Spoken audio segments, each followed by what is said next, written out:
Hello there, and today we're going to take a look at reliability in OCR exam questions. We're going to look at reliability because using that term gets you 0 marks in your exams for OCR A Level Biology. The reason for that is because the exam board has split reliability into two related but still separate concepts: repeatability and reproducibility. And in order to get marks in the exams, you firstly have to recognise when they are using those words and what they mean, so what the question is prompting you to do, as in what's it asking you to talk about. And secondly, if you are going to be talking about them in your answer, you need to use them correctly or else you'll be penalised and you'll lose marks. So first off, let's talk about what they mean. So repeatability is, as a general definition, not the official one, but still correct, the precision of a group of measurements produced by your current experiment. Emphasis there on your and current. Your, because it's about you collecting the data set, and so it's about you repeating your experiment and hopefully getting results that are close together each time. And it's current because that is what you are doing then and there. Those are the conditions under which it is being performed, under which you will hopefully get data points which are close together, so repeatable. Reproducibility here, similar definition, not the official one, but correct. The precision of a group of measurements over time produced by others replicating it. So an important difference here is others. Reproducibility is about other people trying to replicate your data. They're trying to get the same data points, okay? But because we are looking at the ability for someone else to get that data at what would be a different point in time, because they presumably be doing it after you to see if they can repeat your data, then we have an element of other people trying to copy you, which presents the possibility of there being different conditions which will affect their results, and also the time component when they'll be doing it at a different point in time, so later on. When we are thinking about how these questions will appear in exams, well, let's consider them, let's break them down. So repeatability, as I said before, is how close your measurements are to each other. Okay, so remember, accuracy is about how close the measurements are to the true value. Repeatability is how close they are to each other. It doesn't tell you whether or not you're getting the right answer or not, the true value. Now, the kind of things that will affect your measurement are going to mainly be focused on the aspect of measuring, collecting that data, okay? So that's going to be the conditions under which you are measuring that data, okay? So the main things are going to be the equipment that you're using. So repeatability is affected by the equipment. So how are you able to accurately measure something using let's say, a colorimeter in order to determine when a color change has happened and perhaps measure the rate of reaction versus just eyeballing it, taking a look and trying to see visually when it's changed. That's very much an element of judgment. That's going to make it less accurate, which will then affect the reliability.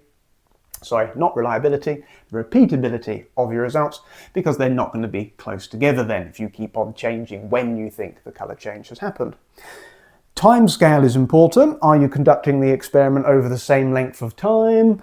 If not, then you are introducing the possibility that things will change in between the act of measuring it. This is why when you do, let's say, enzyme reactions, which are breaking down a substance within a medium that you can't access, that you can't measure, you take out small samples of it at intervals so you can continue to allow the rest of the reaction to proceed. Or alternatively, you might stop the entire experiment when it reaches the desired time that has passed, and you add something that stops all the enzymes from working, that immediately denatures them, so that you can then have a fixed point at which the reaction has ended, and then it will make your results more repeatable. They'll all be more close together because you have ensured that the same amount of time has passed for each one.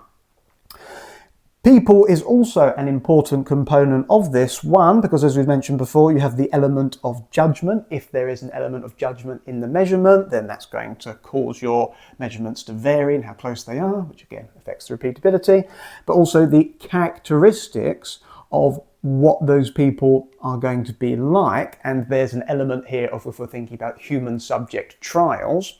So if we're thinking about how people vary then, that could then affect your measurements indirectly. Now, if we're talking about location, or the location in which you're doing the experiment, that may necessarily affect how well you can do it. So we can think practically in terms of if you're out in the field, so if you're doing ecology, it could be quite challenging to try and record some if the weather is absolutely terrible.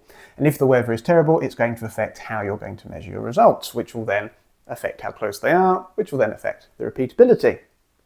Now, reproducibility gets mentioned less often in exam questions, but it's still the biggest one that appears, but mainly because they talk about it in terms of the method and controlling variables. So the difference between reproducibility and repeatability is they're talking about doing the experiment as if it's currently happening, whilst reproducibility is trying to discuss this idea that someone else is going to repeat someone else's experiment. They're going to try and copy it. So because of that emphasis on replicating someone else's experiment, we are instead focusing on their method in order to replicate that other person, yours, if you were the one doing this, their results.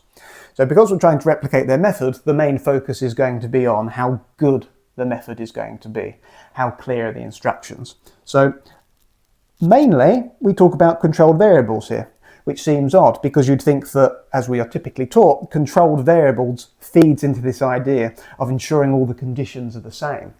The reason why is that validity is how we instead manage the conditions under which the experiment is performed. So counterintuitively, you are looking at controlling your variables in order to ensure that the method is going to be exactly what it should be to ensure that you can replicate someone's results, which will then make your data reproducible, having successfully replicated someone else's.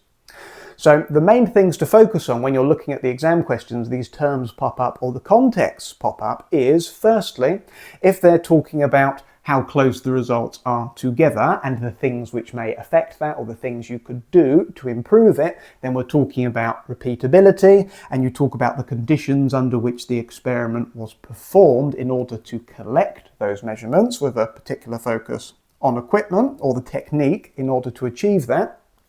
Whilst reproducibility is talking about in the context of trying to repeat someone else's results that they've already done in order to see if you can get the same results as them, in which case the focus is going to be on whether or not the method is good enough to achieve that, so clear instructions, but with a particular focus on the controlled variables, ensuring that they're going to be matching the conditions under which they did their results.